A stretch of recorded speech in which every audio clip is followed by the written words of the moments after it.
Mercy is a dangerous thing in a galaxy ruled by the Sith. 15 years have passed since Anakin Skywalker chose compassion over cruelty, sparing the Younglings in the Jedi Temple. But survival is not victory. The Empire tightens its grip, the Emperor's fury burns hotter, and those who were saved must now face a terrible truth. Sometimes the price of mercy is paid not by those who receive it, but by those who give it. This is how hope endures when heroes fall. The mountains of Alderaan rose like ancient sentinels against the morning sky, their peaks shrouded in mist that concealed more than just stone. Here, in caverns carved by forgotten hands, the last ember of the Jedi Order struggled to stay lit. 15 years. 15 years since that night in the temple when mercy changed destiny. 2 years since the gathering on Naboo where Ahsoka had contacted them as Fulcrum, helping coordinate the growing resistance cells. In the largest cavern, converted into a makeshift training ground, Master Yoda's Gimmer stick tapped against stone as he circled a group of young Force users. The Younglings saved that night, now adults in their mid-20s. They moved through Form 1 exercises, their movements precise but lacking the confidence that once came from a temple's halls. Across the chamber, Obi-Wan Kenobi stood with Sora's Bandium, who was 8 when he asked Anakin what they were going to do. Now 23, his eyes carried the weight of survival. They discussed the twins' training, how Luke and Leia grew stronger every day, but Padme insisted they maintain their cover as normal teenagers. A child's laughter echoed through the caverns, interrupting the conversation. Luke and Leia Skywalker raced through the training area, their mother pursuing them with gentle exasperation. Though her steps were slower than they'd been 2 years ago, her health clearly deteriorating from the stress of their fugitive life. But her reproof carried no real heat. These moments of normalcy were precious. She'd insisted the twins grow up among both Force users and civilians, determined they wouldn't repeat the Order's mistakes of detachment and dogma. In the shadows at the cavern's edge, a figure watched. Anakin Skywalker stood apart, his face partially hidden by a hood, scars from his duel with Obi-Wan on Coruscant 2 years prior marring his features. His children didn't know him as their father. To them, he was simply Echo, a scared warrior who helped train them in combat forms. He'd chosen the name carefully, an echo of what he once was. "Morning, Master Echo." Anakin's mechanical hand clenched involuntarily. Master, if only the boy knew what his father had done to earn that title. Padme approached him, concerned about his isolation, insisting their children needed their father, not a ghost. But he believed his presence was the reason they lived in caves, the reason Ahsoka had to coordinate rebels from the shadows instead of living free. Their father is the reason they're alive at all. Never forget that, Annie. You chose mercy when the galaxy demanded murder. Before we move on, I'd like to ask you a small favor. If you're enjoying this content so far, please take a second to like this video and subscribe to the channel. Over 98% of you watch these videos without subscribing. Imagine what we could accomplish if everyone subscribed. We thank you all for your continued support. In the obsidian heart of the Imperial Palace on Coruscant, Emperor Palpatine sat upon his throne, the dark side swirling around him like a living being. Before him knelt 5 figures in black armor, his Inquisitors, brought into service years earlier than they would have been in another timeline.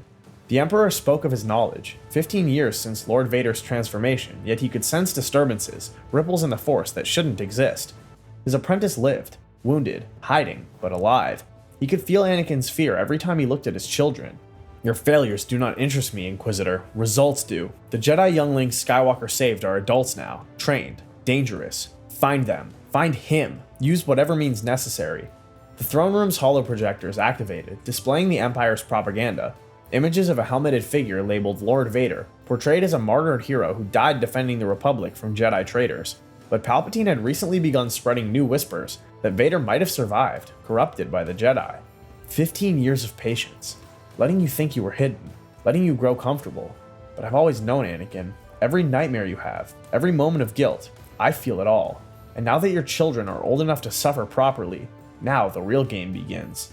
He rose from his throne, the shadows seeming to bow before him.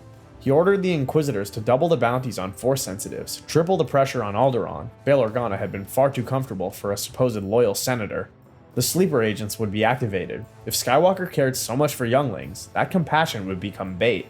Within the royal palace of Alderaan, Bail Organa had maintained an elaborate deception for 15 years. Padme lived as Lady Barena, a war widow serving as governess. Luke and Leia were registered as orphans, their true parentage buried beneath forged documents. The afternoon sun streamed through palace windows as Anakin, maintaining his identity as Echo, trained the twins in the courtyard. Leia attacked with fierce determination, her practice saber a blur of motion, while Luke hung back, studying her patterns. She insisted that hitting hard and fast meant the enemy couldn't counter. She sounded exactly like Anakin at that age, possessing the same dangerous confidence.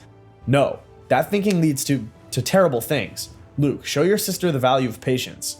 Luke stepped forward, movements flowing like water. Where Leia attacked, he redirected. Where she pressed, he yielded. Within moments, her own momentum sent her tumbling. He helped her up gently, explaining that anger made you strong, but also made you stupid. From the balcony, Padme watched with Bail Organa. Her health had deteriorated significantly. The stress of hiding, constant fear, and lingering effects of the twins' traumatic birth had taken their toll. Bail worried the Empire would eventually sense the twins' growing power. He shared Ahsoka's latest intelligence. Imperial communications showed they knew Alderaan harbored Force sensitives. Then we're running out of time. The children need to know the truth. About their father. About what he did. About what's coming. That evening, the survivors gathered in secret. They adopted Ahsoka's term, the Lost Generation. Kessin reported Imperial forces were massing. The debate erupted, evacuation versus standing their ground. Yoda intervened, sensing the Emperor's approach, insisting they must unite or perish. Across the galaxy, Ahsoka Tano's Fulcrum network spread whispers like wildfire. In a cantina on Corellia, spacers spoke of the Lost Generation, Jedi who struck from the shadows.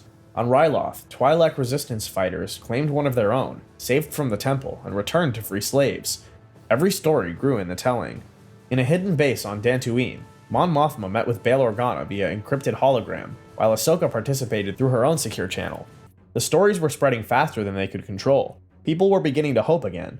But hope without organization was delayed despair, and they weren't ready for open rebellion. We may not have a choice. My sources inside the Empire confirm what we feared. Palpatine knows about Alderaan.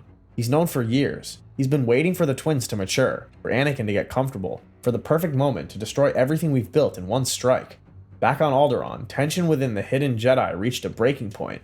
The adult survivors had split into factions, those who wanted to fight and those who counseled patience. Soros addressed his peers, pointing out that Fulcrum's intelligence showed there was nowhere left to run. The Empire had been tracking them, hurting them here.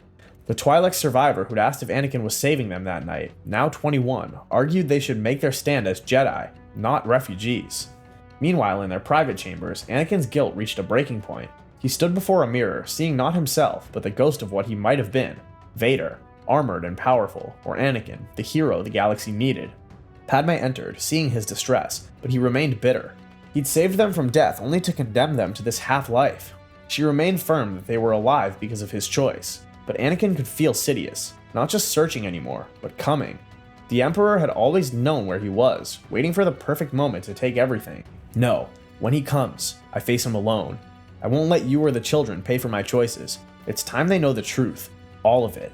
The emergency gathering took place in Alderaan's ancient mountain fortress, away from prying eyes. Representatives from Ahsoka's Fulcrum network, Mon Mothma's Senate faction, and the surviving Jedi converged for what might be their last meeting.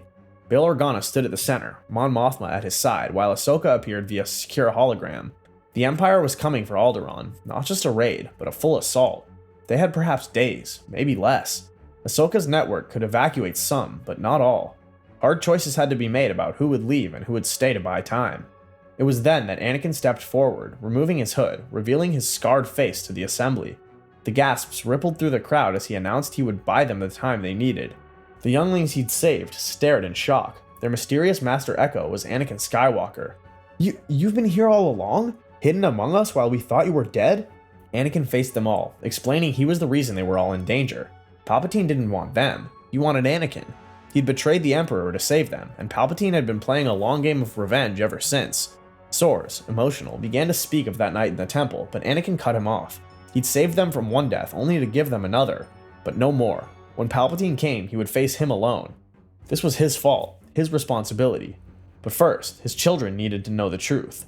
That night in private, Anakin and Padme sat with Luke and Leia. The twins listened in stunned silence as their parents revealed everything. The fall of the Republic, Anakin's near fall to the dark side, the night he saved the younglings, the years of hiding, the revelation that Master Echo was their father left them reeling. Leia's anger mixed with understanding as she processed the years of lies, while Luke struggled to reconcile the man he'd known with the truth. Padme, weak but protective, explained they'd been protecting them. The truth would have put them in even more danger. I'm not a hero. I'm not even a good man, but I'm your father, and I would burn the galaxy to keep you safe. That's why I have to go. That's why I have to face him. Sometimes the greatest act of love is letting go. Remember that. It came at dawn, without warning. The first sign was a disturbance in the Force, a darkness approaching like a storm front. Then the Star Destroyers appeared in Alderaan's sky, an entire fleet blotting out the rising sun. Bail ran through palace corridors, shouting for everyone to evacuate to the ships. Dropships descended like locusts, and from them emerged not just stormtroopers, but the Empire's Inquisitors, 5 of them, led by the Grand Inquisitor himself, and behind them all, a shuttle bearing the Imperial crest. In the hidden caverns, alarms screamed. The Lost Generation scrambled for weapons as Obi-Wan and Yoda prepared final defenses. The moment had come to face their destiny. The Inquisitors moved through Alderaan's capital with terrible purpose, but they met unexpected resistance. The Lost Generation, trained for 15 years, fought with a ferocity born of desperation. They were not the rigid Jedi of old, but adaptive warriors who'd learned to survive. Anakin stood in the palace courtyard, his lightsaber already ignited. The twins stood behind him, despite orders to flee. They were Skywalkers, they insisted, and Skywalkers stand together. Before Anakin could respond, the Grand Inquisitor appeared, flanked by his brothers. Skywalker, the Emperor has waited so long for this moment. The battle erupted with devastating force, but this time, Anakin didn't fight alone. Luke and Leia, despite their youth, joined the battle. The Lost Generation poured from the caverns. Obi-Wan and Yoda emerged from the shadows, with Obi-Wan declaring that Anakin wouldn't face this alone, not this time. The Inquisitors, expecting easy prey, found themselves overwhelmed. One by one, they fell to the combined might of the survivors. But even as the last Inquisitor fell, the temperature dropped. The very air seemed to darken. How touching. The family reunion I've waited 15 years to destroy. The Emperor stood in the courtyard's center, his royal guards flanking him, but his confidence suggested he needed no protection. His yellow eyes fixed on Anakin with predatory satisfaction.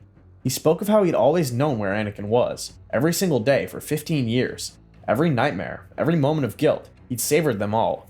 When Anakin asked why wait, Palpatine's cruel smile revealed the truth. Revenge, like wine, improved with age. He'd wanted Anakin to have something to lose, a family, hope, love, all the things that made the taking so much sweeter.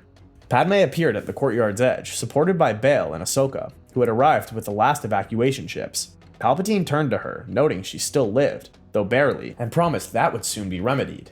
The threat against Padme triggered something primal in Anakin. His lightsaber blazed brighter, the Force swirling around him. Not purely light or dark, but something unprecedented, balanced yet terrible in its power. Obi-Wan stepped beside him, declaring that anyone wanting revenge on Anakin would have to go through all of them. Yoda raised his lightsaber, noting they'd had 15 years to prepare for this moment. Even the twins stepped forward, Leia fearless, Luke determined, declaring themselves the children of Anakin Skywalker who weren't afraid. The mighty Jedi! 2 ancients, a broken apprentice, and children playing with lightsabers. This is what stands against the Empire? For a moment, something flickered across Palpatine's face. Not fear, but calculation. The children were strong, stronger than he'd anticipated. Then you'll die with your father. The battle erupted with apocalyptic force. Palpatine's lightning shattered ancient stone. His lightsaber moved like crimson death, but his opponents had something he didn't expect. Unity forged through 15 years of survival.